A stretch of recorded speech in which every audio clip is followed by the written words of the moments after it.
Bueno, en el anterior audio hice un comentario acerca de María, ¿no? La hermana de Lázaro. Pero antes de ir a ese tema, que lo voy a tocar así, simplemente, tangencialmente, digamos, quería comentar, terminar, mejor dicho, el capítulo 11, donde dice, muchos judíos que habían venido a casa de María al ver lo que hizo Jesús, creyeron en él.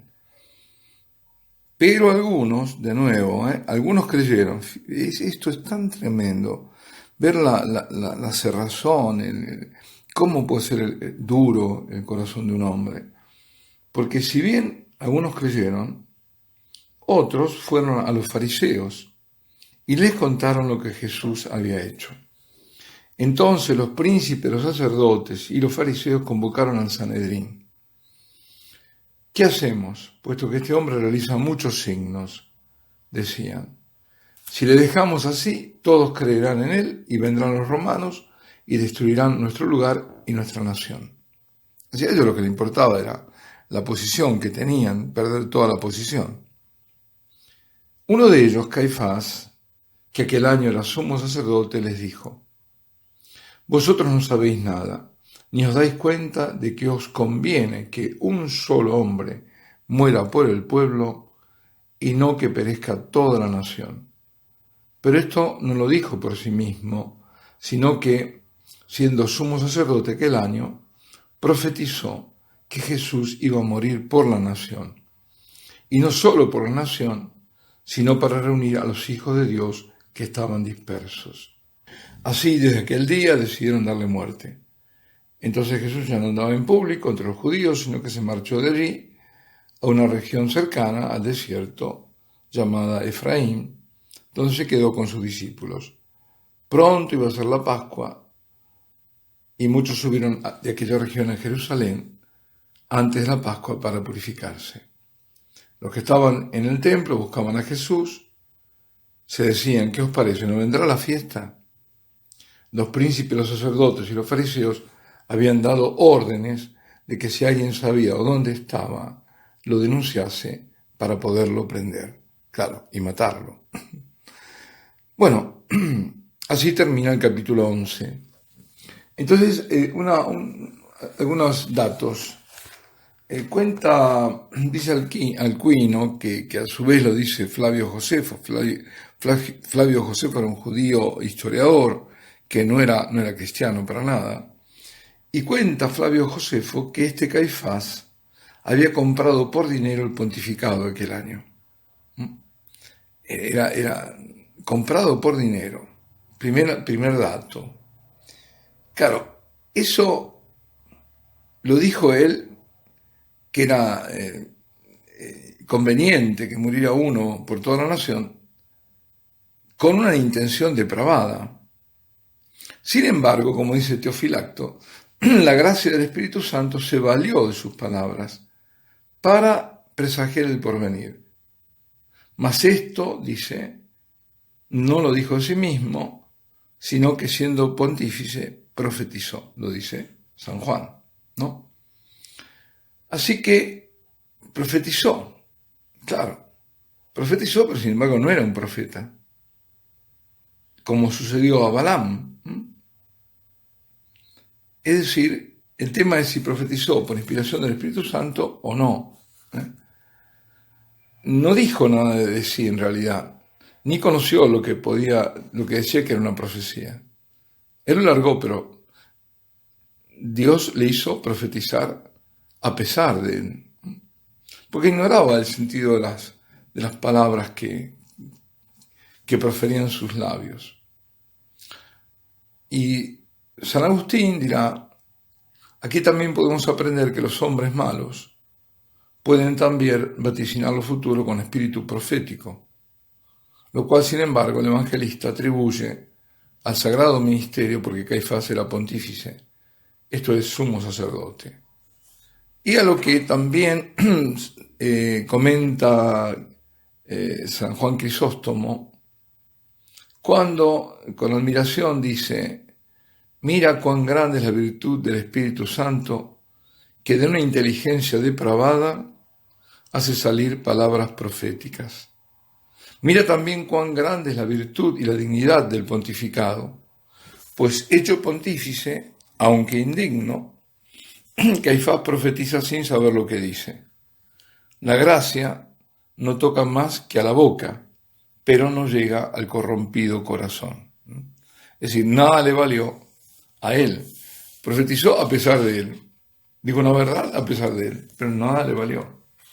Ahora, ¿de qué? El signo mayor que hace el Señor, y ese lo lleva a la condena ya segura a muerte. Porque, como decía, no adelantamos nada. Fíjense, hace muchos signos, y van a venir los romanos y vamos a perderlo todo, vamos a perder nuestra posición, todo, vamos a estar liquidados. Porque además están pensando que, como es el Mesías, lo van a elegir rey. Y ahí van a arrasar los romanos. Desde aquel día, dice, decidieron darle muerte. El Señor se va, se escapa, y estaban todos atentos a que viniese para prenderlo. Este es el panorama con el cual nos encontramos. Y ahora viene, antes de comentar yo lo de las Marías, viene justamente el capítulo 12, donde la unción que María, la hermana de Lázaro, la hermana de Marta, unge al Señor. Esto ocurre 6 días antes de la Pascua, de nuevo, otra precisión que nos da el evangelista temporal, ¿no? Va a Betania, donde estaba Lázaro, que había resucitado, o revivificado, lo volvió a la vida. Le preparan una cena, Marta servía, Lázaro era uno de los que estaban a la mesa con él, un comensal. María toma una libra de perfume, de nardo puro, muy caro, muy caro. Unge los pies de Jesús, los seca con sus cabellos. Dice que la casa se llenó de la fragancia del perfume. Y ahí tercia Judas Iscariote, con algo que lo vamos a ver tantas veces en la iglesia, con ese cinismo típico, ¿no? Del out, o esto o aquello, no del incluir, sino lo diabólico, dividir. ¿Por qué en vez de hacer esto no se hizo esta otra cosa? Y aquí, ¿por qué no se ha vendido este perfume que por 300 denarios? 300 denarios era el salario anual de una persona, ¿no? Lo que ganaba una persona en un año. Ganaba, dice, y se daba a los pobres. Suena a todos esos discursos socialistoides que se escuchan en la iglesia tantas veces, y ese malentendido de la opción preferencial por los pobres. Por supuesto que la iglesia siempre los ha tenido, ¿no? Pero cuando esto se manipula, y que parece que lo único que el verdadero cristiano, el verdadero que hace algo, es el que hace actividad social y demás. De este tipo, ¿no? Cuidar de los pobres. Los pobres hay que cuidarlos siempre, y hay distintos tipos de pobreza, y la pobreza económica y social es muy importante, pero en este mundo hay mucha pobreza también espiritual, y además el pobre ¿de qué sirve alimentarlo si yo no lo llevo a la salvación en Salvador? Es decir, tengo que hacer, y tampoco sirve aquello de esto o aquello, de nuevo, ¿no? No, primero hay que darle de comer antes de hablar de Cristo. No, Señor. Eso va junto, no va primero quitarle el hambre para después hablar de Cristo. Es una mentira todo eso. Bueno, aquí lo tenemos a Judas. Agrega, por otro lado, el comentario a la glosa, digamos, San Juan, que eso no lo decía porque le importaban los pobres, sino porque era un ladrón. Entonces todo lo que metían ahí en la caja, en la bolsa, se lo llevaba. Y el Señor dice, dejadme que lo emplee para el día de mi sepultura, porque a los pobres los tenéis siempre con vosotros, pero a mí no siempre me tenéis. Bueno, los judíos, muchos se enteran que está allí, y fueron no solo por Jesús, sino también para ver a Lázaro, ¿no?, que había resucitado. Y de nuevo, los príncipes, los sacerdotes decidieron dar muerte también a Lázaro, porque muchos por su causa se apartaban de los judíos y creían en Jesús. Es la ceguera total, absoluta. Bueno, y ahora voy a lo que estaba comentando antes. Hoy la mayoría de los exégetas dicen que son dos Marías diferentes: María Magdalena, la María hermana de Lázaro y de Marta, la de Betania, una María de Magdala, otra María de Betania, e incluso la pecadora. Sin embargo, si nos vemos, ¿por qué decían los padres de la iglesia, muchos de ellos, no digo todos, pero muchos, que eran la misma María Magdalena? Porque hay ciertos rasgos comunes. Primero tenemos la pecadora. Esto está en Lucas capítulo 7. La pecadora que entra en casa del fariseo Simón con un vaso de alabastro. Se pone a los pies de Jesús, baña sus pies con lágrimas, enjuga con sus cabellos, besa los pies y lo unge con el perfume. Y Simón, nos acordábamos que dice, si este fuera realmente un profeta, sabría qué clase de mujer es esta, es una pecadora. Y el Señor entonces le hace esas preguntas, le propone una cuestión, y para decirle que mucho ama, a mucho se le perdona. Es decir, la defiende, ¿no? Y le perdona los pecados. Tu fe te ha salvado, vete en paz, le dice. Bueno, este es un caso. Entonces, ¿qué tenemos como elementos aquí? El perfume, el vaso de alabastro, está a los pies de Jesús, lo unge, con las lágrimas lo baña y lo seca con los cabellos. Y Jesús que defiende a esta mujer. Segundo, el mismo Lucas capítulo 10, María y Marta. Ahora sí, las María y Marta, las hermanas de Lázaro, ¿no? María está a los pies de Jesús. Coincidencia. Lo está escuchando. Y de nuevo hay quien acusa. Antes era Simón, el fariseo, ahora es Marta. Dice, ¿no te importa que mi hermana me deje sola? Le dice Marta, en las tareas de la casa. Dile que me ayude. Y de nuevo la defiende el Señor.